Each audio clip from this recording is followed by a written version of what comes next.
जय हिंद वीर साथियों, आपका स्वागत है फिर से मेरे YouTube channel V H Nadda में। जैसे कि आपको बता दें कि अब जो बोर्ड एग्ज़ाम की परीक्षा है वो थोड़ा जल्दी है।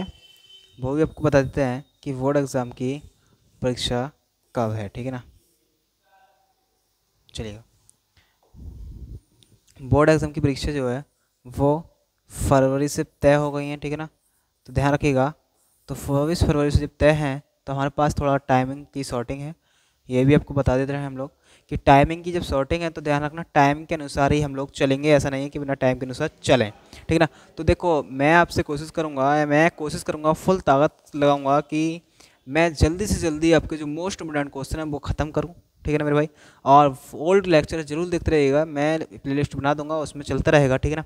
तो प्लेलिस्ट को देखते रहिएगा और टेंशन किसी चीज़ की नहीं लेनी है जब तक मैं हूँ आपके साथ, ठीक है ना। तो चलते हैं, और ये बता दें आपको, और जिस प्रकार से अच्छी तरह से बनी रहेगा, कहने का मतलब मेरा ये है, ठीक है ना। चल तो देखते हैं, चलो अब बात करेंगे अनंत विस्तार की समतल आवेश चालक प्लेट के कारण वैद्युत क्षेत्र की तीव्रता। मेरे भाई थोड़ा चित्र को, आप लोग इसलिए चित्र कोई क्लियर करके नहीं देता, पर मैं आज क्लियर करके दे रहा हूँ मेरे भाई। ध्यान रखना कि ये क्या दे रखा है हमारे लिए, एक दे रखा है एक अचालक प्लेट दे रखी है ABCD, ठीक है ना मेरे भाई। और इस पर कोई आवेश दे रखा है प्लस क्यू दे रखा है, ठीक है ना। अब बात आती है मेरे भाई कि इधर तो दे रखा है ये कोई A मानिएगा, और इधर क्यों नहीं दे रखा है प्लस क्यू, यहाँ की बात करते हैं मेरे भाई। थोड़ा समझिएगा इस चीज़ को। तो मैं थोड़ा मोबाइल का कवर ले लेता हूँ अपने, मेरे भाई समझिएगा। देखो, ये है मार्कर, ठीक है। अब ये इसी प्रकार मान लीजिए कि चालक प्लेट है, ठीक है, चालक प्लेट है, जैसे चालक प्लेट है जो कि इस पे ऐसे है। अब देखो, ये वाली जो एरिया है वो तो रही ये वाली साइड, ठीक है ना मेरे भाई, ये साइड रही, और ये वाली जो एरिया है वो रही ये साइड। अब बात ये है कैसे इधर आवेशित है, इसका मतलब ये है मेरे भाई, ये आवेशित है बल्कि ये आवेशित नहीं है, तभी तो हमने इसे को डॉटेड दिखाया है मेरे भाई, ठीक है ना। तो तभी तो हम लोगों ने इसे डॉटेड दिखाया है, इसका मतलब ये है कि ये वाले एरिया तो आवेशित है, ये इसी प्रकार यही तो आवेशित होगा, तो ये थोड़ी आवेशित है। तो ध्यान रखना, ये बेलनाकार जो है ना, क्या नाम है, मार्कर, वो आवेशित नहीं हो रहा है, ठीक है, पहले बल्कि आवेशित जो चालक प्लेट है वो आवेशित है, ठीक है ना। तो ध्यान रखिएगा इस चीज़ को। अब इसके बाद ये है ए वेक्टर और डी ए वेक्टर, और ये भी ए वेक्टर और डी ए वेक्टर है मेरे भाई, ठीक है ना। तो चलिएगा, अब बात करते हैं हम लोग, इस चित्र को समझ में आ गया होगा अच्छी तरह से, चित्र को मैंने बता दिया जितना था। इनकी वैद्युत क्षेत्र की तीव्रता, देखो थ्योरी कैसे बनानी होती है मेरे भाई, मेन कारण है थ्योरी लोग बार बहुत हार्ड हार्ड बना बैठते हैं। तो मैं आशा करूँगा सबसे आसान से आसान लिखिएगा, पर जब मैं आया था बिल्कुल शॉर्ट पे तो शॉर्ट ही कराते हैं, ठीक है ना। देखो, अब है कि माना कि अनंत विस्तार की एक समान धन आवेशित समतल शीट के एक तल पर आवेश का पृष्ठ घनत्व सिग्मा है। अब बात तो यह है कि आवेश का पृष्ठ घनत्व सिग्मा ही क्यों लगा, क्योंकि पृष्ठ घनत्व तीन प्रकार के होते हैं, मतलब घनत्व जो है तीन प्रकार के होते हैं, एक लैम्डा और एक सिग्मा और एक रो, ठीक है ना। तीन प्रकार के घनत्व होते हैं। तो मेरे भाई ध्यान रखना कि एक समान क्षेत्रफल पर, मतलब क्षेत्रफल पर वितरित आवेश होता है, उसको हम लोग क्या कहते हैं, सिग्मा कहते हैं, ठीक है ना। तो सिग्मा लगेगा हमारे यहाँ पर।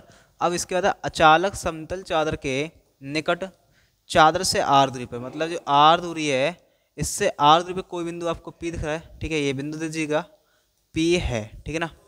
अब पी है, ये अगर है जिस पर वैद्युत क्षेत्र की तीव्रता ज्ञात करनी है, ठीक है, वैद्युत क्षेत्र की तीव्रता ज्ञात करनी है, यही हमारी रही थ्योरी। अब इसके बाद थोड़ा सा और लिखना होगा, जो बेलन दे रखा है ना वेलन, इसके बारे में चर्चा हम लोग करेंगे। तो बेलन के प्रत्येक सिरे का क्षेत्रफल डी ए है, ये ए है फिर डी ए मान लो, अतः बेलन से दोनों सिरों से गुजरने वाला वैद्युत फ्लक्स, ठीक है मेरे भाई, बेलन के दोनों सिरों से गुजरने वाला वैद्युत फ्लक्स।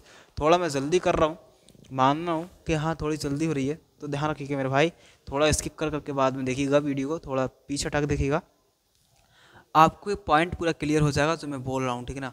बस मेरे भाई सपोर्ट करते रहिएगा, ठीक है, मैं पूरा आपको कोशिश करूँगा, देखिएगा क्या बताएं आपको प्रॉब्लम। चलो छोड़ो, अब देखो, अब इसके बाद कि मतलब मैंने एक बार फिर रिपीट कर रहा हूँ, माना कि अनंत विस्तार, अनंत विस्तार का मतलब ये कोई भी इतनी लंबी चौड़ी दे रखी है, ठीक है।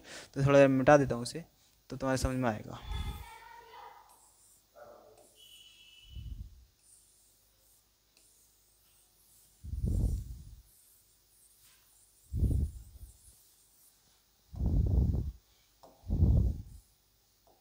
चलो, अब देखो, माना कि अनंत विस्तार की एक समान धनावेशित, मतलब एक समान धनावेशित थी, अब इसके बाद कह रहा है इसका घनत्व सिग्मा है और चालक पर समतल चादर के निकट से आर दूरी पर, ये आर दूरी है, ठीक है, आर दूरी पर कोई बिंदु हम लोगों ने पी दे दिया, ठीक है, जिस पर विद्युत क्षेत्र की तीव्रता करनी है। और कह रहा है बेलन के प्रत्येक सिरे पर क्षेत्रफल ए है, ठीक है, यहाँ पर ए दिखाया था मैंने।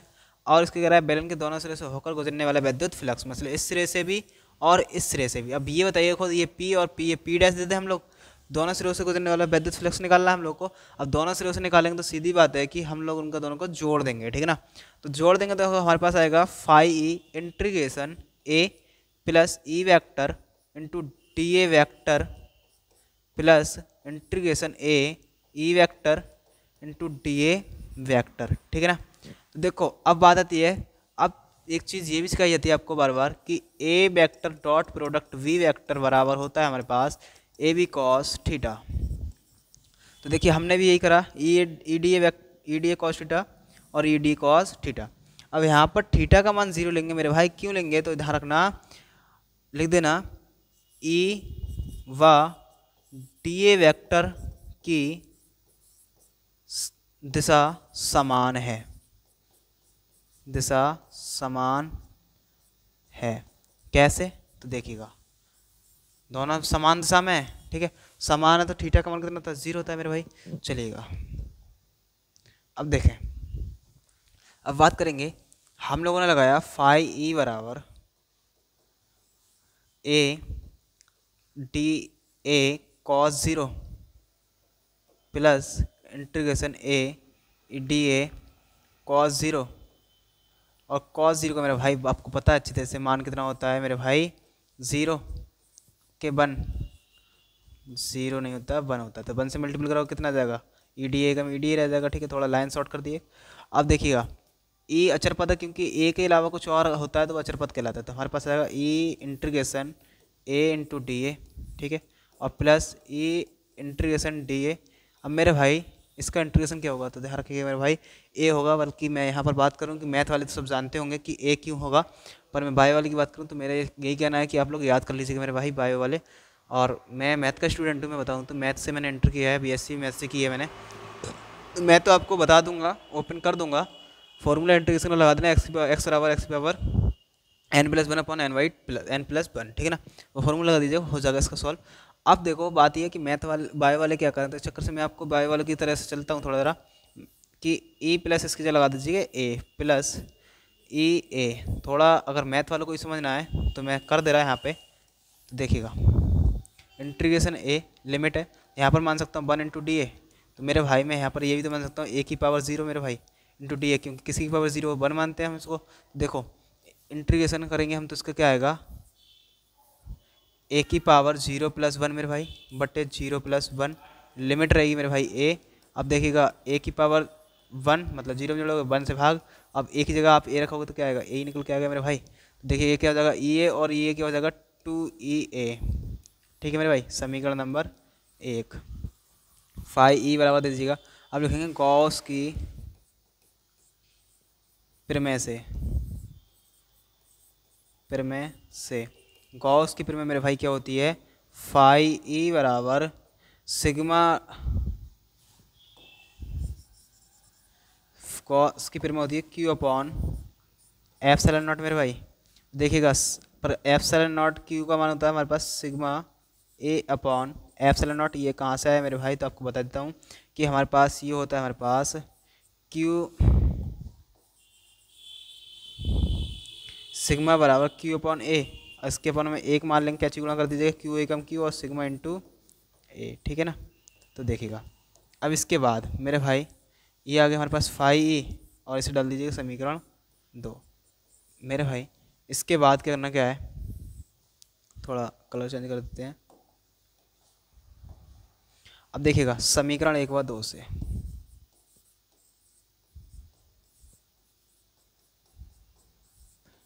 मेरे भाई समीकरण 1 व 2 से करते हैं। तो देखिएगा मेरे भाई समीकरण 1 व 2 क्या है, कह रहा है कि एफ फाई से फाई ख़त्म, ठीक है ना मेरे भाई, तो हमारे पास आ जाएगा 2EA बराबर sigma A upon epsilon not, ठीक है मेरे भाई। तो देखो ए से ए ख़त्म मेरे भाई, तो आगे मेरे पास 2E sigma upon epsilon not, गुणांक की संख्या कहाँ जाएगी बट्टे में, तो ई बराबर आ जाएगा मेरे भाई सिग्मा अपॉन 2 एप्सिलॉन नॉट। यही हमारी वैद्युत क्षेत्र की तीव्रता आ गई किस पे, तो सीधी सी बात कह दें कि अजंत विस्तार की लंबाई की एक अचालक प्लेट पर, मतलब चालक समतल चालक सीट या प्लेट पर मान लीजिएगा विद्युत क्षेत्र की तीव्रता निकल के आ गई मेरे भाई। बताइएगा कोई किसी प्रकार की दिक्कत हो मेरे भाई, हम आपकी सेवा में हाजिर हैं। जैसे कि 112 पे लिखा होता है मेरे भाई कि आपकी सेवा में सदैव तत्पर रहता है, वैसे ही हम आपकी सेवा में सदैव तत्पर हैं मेरे भाई। आपको कोई टेंशन हो तो आप लोग हम लोगों को बता सकते हैं, मोबाइल नंबर वगैरह डिस्क्रिप्शन में मिल जाएगा। और कमेंट कीजिएगा, मोबाइल नंबर ना मिले तो कमेंट करें, आप कमेंट करें रिप्लाई दीजिएगा मेरे भाई।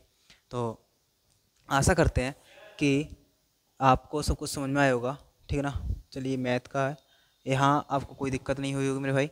अब इसके बाद मैं बात करता हूँ आगे, तो मेरे भाई यहाँ पे भी कोई दिक्कत नहीं हुई होगी, ठीक है ना। तो आशा करते हैं आपको फुल समझ में आया होगा। ऐसे ही प्यार सपोर्ट बनाए रखेगा मेरे भाई, अगर सक्सेस हो जाए तो अच्छी बात है, वरना घाटे में तो चले ही रहे हैं, ठीक है ना। तो चलते हैं, नेक्स्ट क्लास में लेंगे, जब तक के लिए बाय बाय, टाटा, जय हिंद, जय भारत। वीडियो को जरूर शेयर कीजिएगा मेरे भाई।